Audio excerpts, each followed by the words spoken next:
మహబూబాబాద్ జిల్లా కేంద్రంలోని బయ్యారం రోడ్డులో ఉన్న సబ్స్టేషన్కి సంబంధించి ఈ రోజు విద్యుత్ సరఫరాలో అంతరాయం ఉంటుందని రూరల్ ఏఈ భోజియా తెలియజేశారు. కావున అందరూ గృహ వాణిజ్య వినియోగదారులకు ఇట్టి విషయాన్ని గమనించి విద్యుత్ అంతరాయానికి సహకరించగలరని ఏఈ ప్రజలకు విజ్ఞప్తి చేశారు. ఏఈ వెంట విద్యుత్ శాఖ సిబ్బంది ఉన్నారు.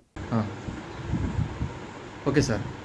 బయ్యారం రోడ్లో ఉన్నటువంటి 33/11 kV సబ్స్టేషన్ టౌన్ 1 సబ్స్టేషన్ పరిధిలో గల 11 kV ఇండస్ట్రియల్ ఫీడర్ మరియు గాంధీపురం ఫీడర్లో ఉన్నటువంటి మెయింటెనెన్స్ కారణంగా రేపు 8:30 నుంచి మధ్యాహ్నం 3 గంటల దాకా సరఫరా నిలిపివేయబడుతుంది. కాబట్టి ఆ ఫీడర్ పరిధిలో ఉన్నటువంటి అనంతారం గ్రామ ప్రజలు మరియు గాంధీపురం గ్రామ ప్రజలు ఆ ఇండస్ట్రియల్ ఫీడర్ మీద ఉన్నటువంటి ఇండస్ట్రియల్ కన్జ్యూమర్లు అందరూ ఈ కరెంట్ అంతరాయానికి సహకరించవలసిందిగా తెలపనైనది.